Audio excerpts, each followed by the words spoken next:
तर हदगाव हिमायतनगरचे आमदार बाबूराव कोहळीकर यांनी महायुतीवरच आरोप केलाय। बाबूराव कोहळीकर हे शिंदेंच्या शिवसेनेचे आमदार आहेत।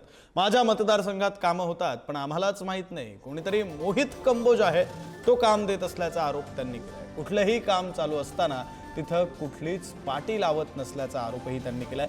दरम्यान यावर एक्स पोस्ट करत हर्षवर्धन सपकाळ जे काँग्रेसचे प्रदेशाध्यक्ष आहेत त्यांनी सुद्धा निशाणा साधलाय। कामाचं भूमिपूजन केलं पाहिजे असं मत माझं आहे आणि आपला तसा जीआर सुद्धा शासनाचा आहे। असं कुठलाही प्रकार झाला नाही। मी चौकशी केली तर कामं सुद्धा बऱ्याच ठिकाणचे चालू झालेले आहेत।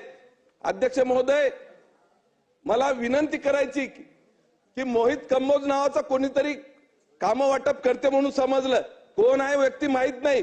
कदाचित त्यांना बोलवा, जलसंपदा मंत्री महोदय आहेत त्यांना बोलवा, परंतु तिथं कामाचं भूमिपूजन झालं पाहिजे, शेतकऱ्याला त्यांचा मावेजा मिळाला पाहिजे।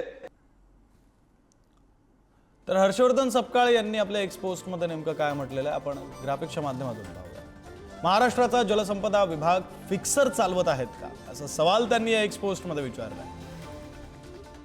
मुख्यमंत्री नावडत्या अधिकाऱ्यांना दलाल फिक्सर म्हणून मंत्री कार्यालयातून बाहेर काढतात, पण शेकडो कोटींची कंत्राटं मॅनेज करून वाटणारे मोठे फिक्सर हवेसे आहेत का, असाही सवाल हर्षवर्धन सपकाळांनी विचारलाय। तर विधानसभेत शिवसेनेच्या आमदारांनी जलसंपदा विभागाचा चाललेला भोंगळ कारभार आणि कामाचं वितरण अनधिकृतपणे चालू असल्याचा आरोप केलाय।